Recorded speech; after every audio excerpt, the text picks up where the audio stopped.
नमस्कार। पिछले 70 सालों में जो नहीं हुआ वो पिछले 7 दिनों में हो गया। जिस तरह से ओवल ऑफिस में प्रेसिडेंट ज़ेलेंस्की की हील हुज्जत हुई है, उनका अपमान हुआ है, जिस तरह से ज़ेलेंस्की और ट्रंप और वांस जो उपराष्ट्रपति हैं अमेरिका के, उनके बीच में एक्सचेंज ऑफ इंसल्ट्स हुआ है, एक दूसरे का अपमान किया गया है, तीखी नोक-झोंक हुई है, वो सब पहले कभी नहीं हुआ। और उसका नतीजा क्या है? पूरा ग्लोबल वर्ल्ड ऑर्डर, पूरी व्यवस्था चरमराती हुई दिख रही है, सर के बल खड़ी हो गई है। यूरोप एक तरफ है, ज़ेलेंस्की का साथ देने की कोशिश भी कर रहा है, लेकिन पूरी तरह से मजबूत नहीं है, उसके पास साधन नहीं है। अमेरिका रूस के साथ पींगे बढ़ा रहा है। पूरी विश्व व्यवस्था जैसे बदल गई है। क्या है नई विश्व व्यवस्था? क्या है नई ग्राउंड रियलिटी इंटरनेशनल रिलेशंस और डिप्लोमेसी की? उस पर हम बात करते हैं, लेकिन उससे पहले दोस्तों मेरा आपसे अनुरोध है कि प्लीज हमारे चैनल को लाइक कीजिए, सब्सक्राइब कीजिए।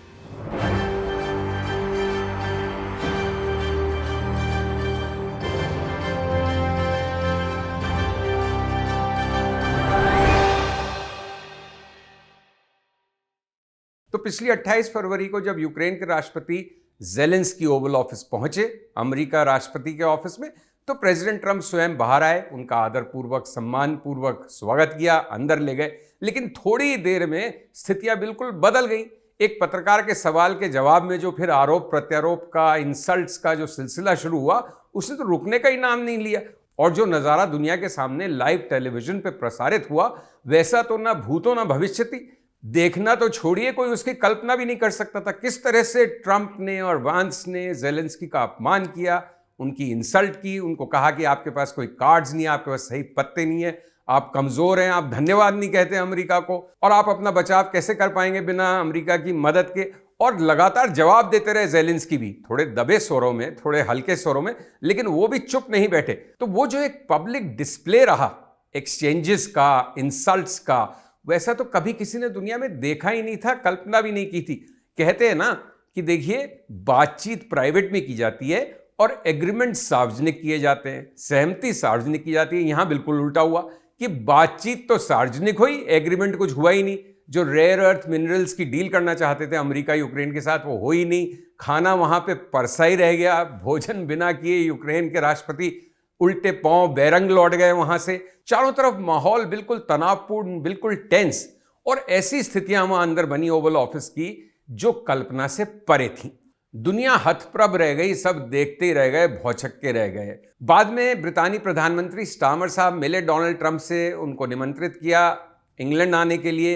एक चिट्ठी दी उन्हें जो ब्रिटेन के राजा किंग चार्ल्स ने लिखी थी, आमंत्रित करते हुए प्रेसिडेंट ट्रंप को। प्रेसिडेंट ट्रंप उससे बड़े खुश दिखे, लेकिन नतीजा कोई डिप्लोमेटिकली बहुत खास नहीं निकला। बस बात उस तरह से नहीं बिगड़ी जैसे कि अमेरिकी राष्ट्रपति और ज़ेलेंस्की के बीच में सार्वजनिक रूप से बिगड़ी थी, छिछालेदार हुई थी, वैसा कुछ नहीं हुआ। कम से कम सम्मानपूर्ण ढंग से वो बैठक संपन्न हुई। अब कुल मिला के नतीजा क्या निकल रहा है? देखिए, नतीजा स्पष्ट है। ट्रंप ने यह तय कर लिया है कि वो यूक्रेन का साथ नहीं देंगे। वो चाहते हैं रूस के साथ समझौता करना, वो चाहते हैं कि यूक्रेन रूस लड़ाई बंद हो, किसी भी शर्त पे हो। अब यूरोप क्या चाहता है? यूरोप अमेरिका से लड़ नहीं सकता, वो भी चाहता है कि शांति हो, लेकिन वो चाहता है शांति उन शर्तों पे नहीं हो, ये युद्ध उन शर्तों पे खत्म ना हो जो कि रूस और पुतिन चाहते हैं। वो चाहते हैं कोई सम्मानजनक, ड्यूरेबल, स्थायी एक हल निकले, स्थायी रूप से वहां पे शांति हो। अब वो कैसे होगा जब अमेरिका साथ नहीं दे रहा? अमेरिका ने तो स्पष्ट कर दिया है कि वो तो यूक्रेन का इस रवैये के साथ बिल्कुल साथ नहीं देने वाला है। यूक्रेन को उनकी शर्तें माननी पड़ेगी, क्योंकि उनके पास, यूक्रेन के पास कार्ड्स नहीं है, उसके पास कोई पत्ता नहीं है, इसलिए वो जैसा अमेरिका कहे वैसे करे। और अमेरिका बाय एंड लार्ज इस अंदाज से आगे बढ़ रहा है कि वो जैसे पुतिन कहेगा वो करेंगे। इसके कई कारण हैं। एक तो जो अमेरिकी पब्लिक ओपिनियन है, जो ट्रंप का जो घोषित एक स्टांस रहा है अपनी कैंपेन के दौरान भी, उन्होंने लगातार कहा है कि वो यूक्रेन रूस युद्ध को बंद करवाएंगे। उन्होंने ये भी कहा है कि यूक्रेन युद्ध की जिम्मेदारी अमेरिका नहीं लेगा, अमेरिका वहां पे अपने डॉलर खर्च नहीं करेगा, अपनी अर्थव्यवस्था को दांव पे नहीं लगाएगा यूक्रेन की मदद करने के लिए। तो एक तो उनका घोषित स्टांस है जिसपे वो आगे बढ़ रहे हैं। दूसरे ये भी तय है कि कहीं ना कहीं ट्रंप को, ये जो डिक्टेटर टाइप लोग होते हैं, शक्तिशाली व्यक्तित्व के स्वामी होते हैं, चाहे वो पुतिन साहब हैं, चाहे चीन के राष्ट्रपति हैं, चाहे हंगरी के नेता हैं, चाहे टर्की के नेता हैं, ऐसे लोग उनको अच्छे लगते हैं। और सबसे बड़ी बात शायद ये भी है कि कहीं ना कहीं ट्रंप का ये भी प्रयास है कि वो रूस और चीन की बढ़ती हुई मित्रता, मैत्री, दोस्ती में कुछ व्यवधान डाले और रूस को अमेरिका की तरफ लाए, क्योंकि उसका असली जो शत्रु है या असली एडवर्सरी जो वॉशिंगटन का है वो बीजिंग है, वो चीन है। तो इसलिए ट्रंप तो अपनी दिशा में आगे बढ़ रहे हैं। अब दूसरी तरफ यूरोप क्या करे? यूरोप के तो पांव तले जमीन खिसक गई है। जो 70 साल से एक ट्रांस अटलांटिक एग्रीमेंट था सेकेंड वर्ल्ड वॉर के बाद से, वो बिल्कुल अब खत्म सा होता नजर आ रहा है कि अमेरिका अब जिम्मेदारी नहीं लेगा यूक्रेन की। यूक्रेन तो छोड़िए, वो यूरोप की जिम्मेदारी नहीं लेगा। अमेरिका कहता है कि यूरोप अपने पैसे खुद खर्च करे, अपनी सुरक्षा की जिम्मेदारी खुद ले, अपने पांव पे खड़ा होना सीखे।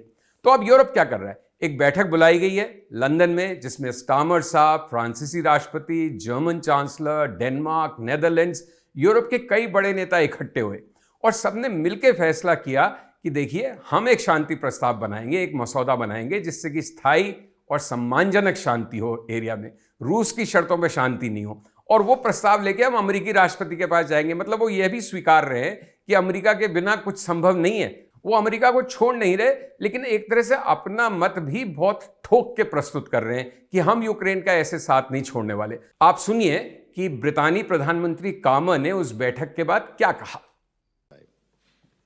First, we will keep the military aid flowing and keep increasing the economic pressure on Russia to strengthen Ukraine now.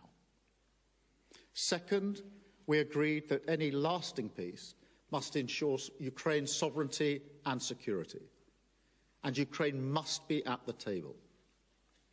Third, in the event of a peace deal, we will keep boosting Ukraine's own defensive capabilities to deter any future invasion.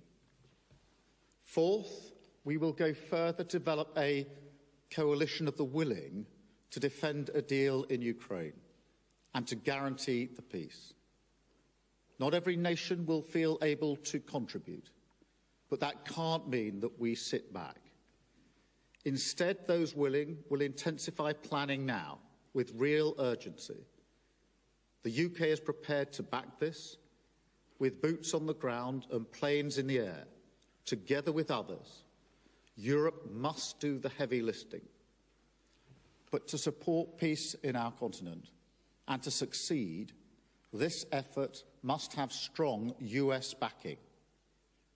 We're working with the US on this point after my meeting with President Trump last week.